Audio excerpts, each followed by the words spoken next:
And it's always like that. Wherever you from, you will get hated the most. You know, most rappers die in their own city.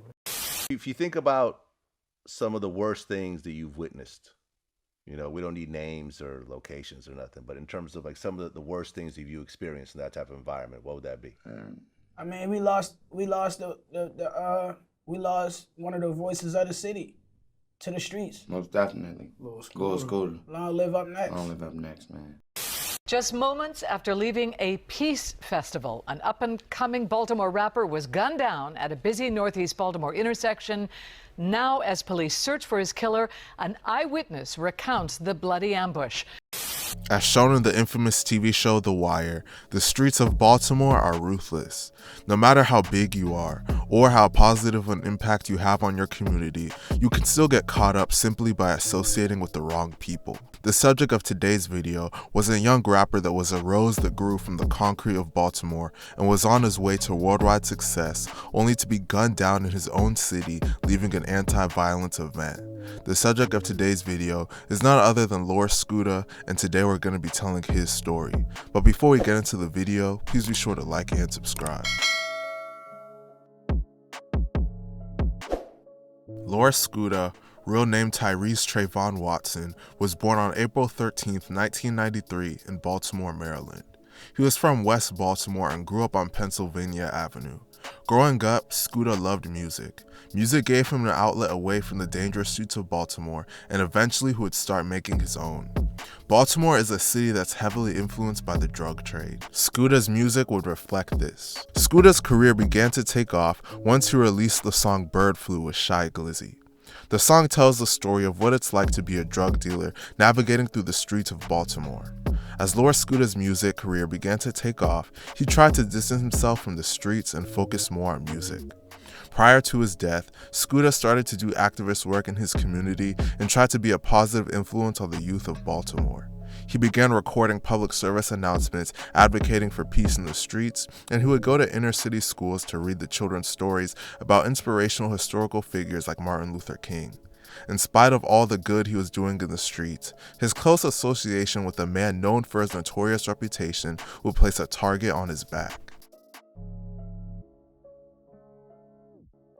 One of Lor Scoota's closest friends was a man named Fred Catchings. Scoota and Fred grew up together and became friends as children. Fred was heavy in the streets. Fred had the reputation of being a shooter and was allegedly involved in multiple shootings across the city. Eventually, Fred would allegedly commit a shooting that would cost Lor Scoota his life. On June 25, 2016, Fred jumped out of a black SUV near Gilmore Homes housing projects and opened fire on a man named Devontae Robinson. Devontae, age 24, was shot in the back, buttocks, and thigh, but survived his injuries. Fred would later be arrested and sentenced to 32 years in prison for this shooting.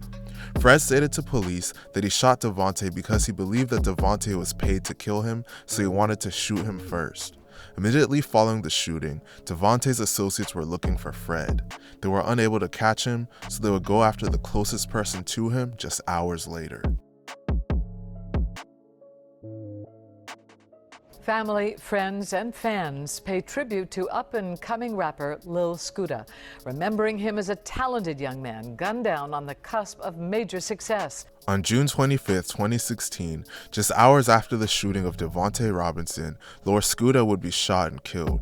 Scoota had just left a charity basketball game in Baltimore calling for peace in the streets when he was driving in his car away from the event.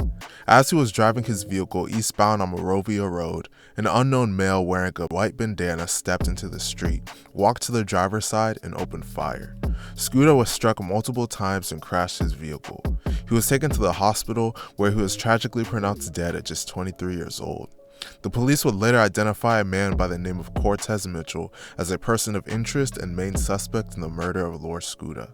Less than 2 weeks after the death of Lor Scoota, his manager would succumb to the same fate. 5:07 now, 11 days after Baltimore rapper Lor Scoota was shot to death, the same thing happened to his manager. 24-year-old Trayvon Lee was shot and killed Wednesday night in northwest Baltimore near Druid Hill Park. This murder comes days after the death of Scoota, who police say was killed to avenge the violent act of an associate. On July 6, 2016, Trayvon Lee was outside his home in the 2300 block of Anoka Avenue near Druid Hill Park at around 7:45 p.m. when he was shot several times. He was struck twice in the chest and taken to the hospital. While at the hospital, he would tragically be declared dead at just 29 years old. A bold, vindictive killing at a busy Baltimore intersection. Someone gunned down a person of interest in the high-profile murder of Baltimore rapper Lil Scoota. We're talking about an eye for an eye, Denise. Whoever shot Cortez Mitchell believed they were doing it in the name of rapper Lil Scoota, and the cycle of violence may not be over. As I mentioned earlier, the primary suspect in the death of Lor Scoota was a man named Cortez Mitchell. Well, just 4 months later, the death of Lor Scoota would seemingly be avenged. On October 10, 2016, Cortez Mitchell and Devontae Robinson, who was shot by Fred Catchings months earlier, were in a car stopped at a traffic light. Cortez was behind the wheel when gunmen exited a van behind the car and started shooting. Both Cortez and Devontae were shot. Cortez was found unresponsive by police in the vehicle and transported to the hospital, where he was pronounced dead at just 22 years old. Devontae was able to walk to the hospital and once again survived being shot. The shooting still remains unsolved to this day. Man, the streets of Baltimore are crazy. It seems like whatever you do in the streets, people are going to be hell-bent to catch up to you or someone close to you. RIP to Lor Scoota and everyone that passed away in this video. Let me know what you guys think about this situation in the comment section, and please be sure to like and subscribe. Thank you for watching.